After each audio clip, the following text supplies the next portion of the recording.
down. I think the FAA has definitely let us down, and I think they are liable. I think we should sue them. I think we deserve monetary compensation. Appreciate it. Hello, my name is Walt Davey. I own a house in the 2800 block of Stoner Avenue. I think that's a little bit west of Marty. And occasionally we smell the fumes, and I think this is a bad thing. Well, you've heard a lot of talk about studies of the fumes tonight and going to Washington and complaining, but I haven't heard any solutions to the problem. And the first thing to realize about jet pollution is jets are not the source of pollution. If you get a different paradigm in your thinking, then maybe you can do something about it. So who and what is the villain in this drama? The villain is the fuel burned by the jets, not the jets themselves. Now, Californians have the privilege of paying an extra 25 cents a gallon for our gasoline in order that an additive be put into our fuel to reduce pollution. The fuel that's burned is called Jet A. It is under the control of the FAA. The EPA forced California to have a gasoline additive. We should have an additive in jet fuel to reduce the pollution. The alcohol that's put into our gas is put in the tank truck as it leaves the refinery. Therefore, there's no reason that an additive cannot be added, a few gallons of this magic elixir, at the fueling point at Supermarine.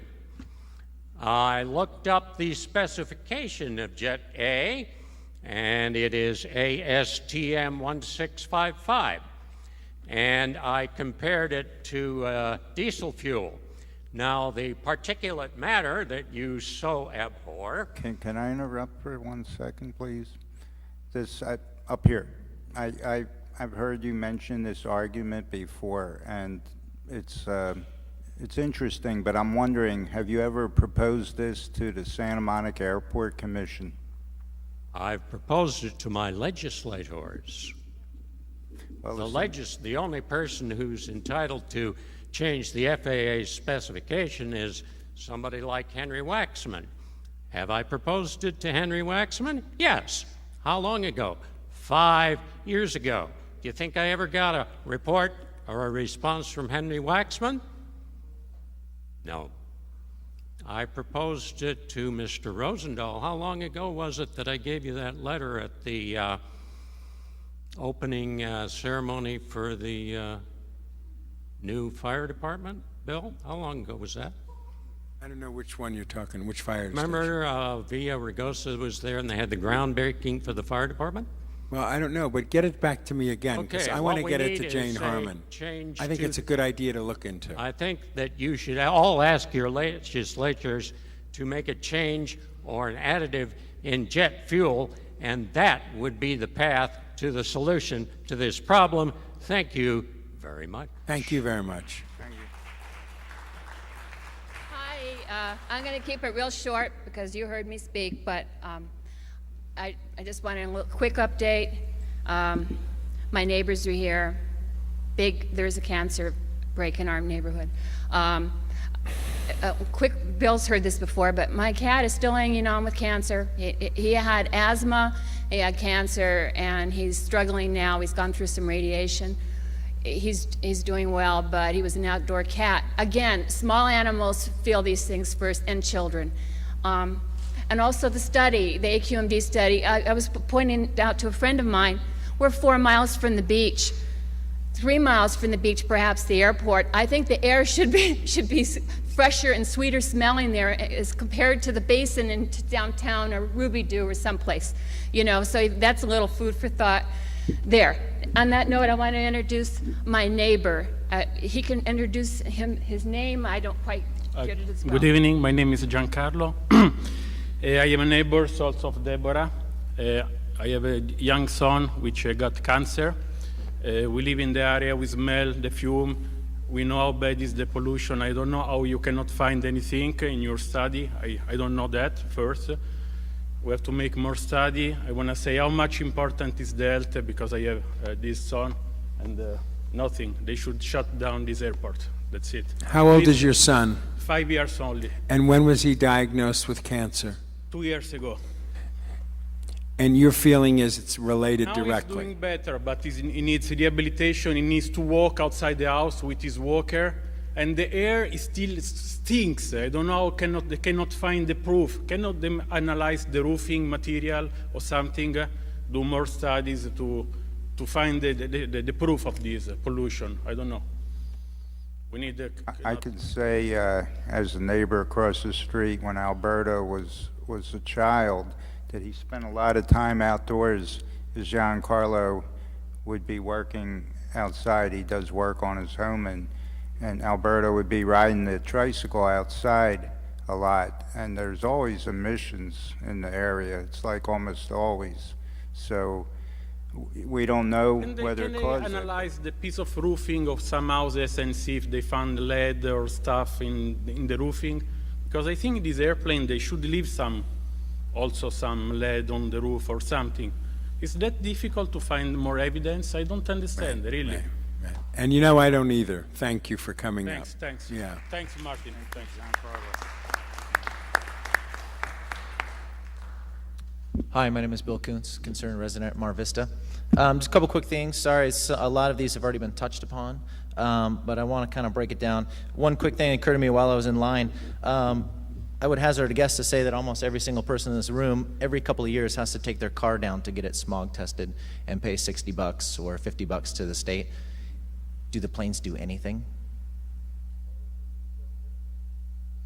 Maybe we should think about that. You have a dirty plane, you pay more. That's not going to solve the problem, but it'll get them thinking to clean up the planes. One other thing I wanted to talk about is that, Dr. Fine, you were talking about some reports, or a particular report, talking about the particulate matter, finding benzene, lead, that kind of thing, how when it averages out, we'll have a spike. When it averages out, we're not as bad, or I mean, pretty much even with everybody else in the basin, but somebody brought this up. When you travel into the valley, you see the air sitting there, and you know you have to breathe it. We pay a premium price to live this close to the ocean and smell this beautiful ocean breeze, and we clean up our neighborhoods, and we're very proud of that, proud of living here. We don't want to be average, and that's not what this study is about. It's not about the average, it's about Santa Monica Airport. And just to bring it back, Marty's lemons. If we're average, why are Marty's lemons black and a mile down the road they're not? Scrape the lemons. That's it. Thank you. Thank you.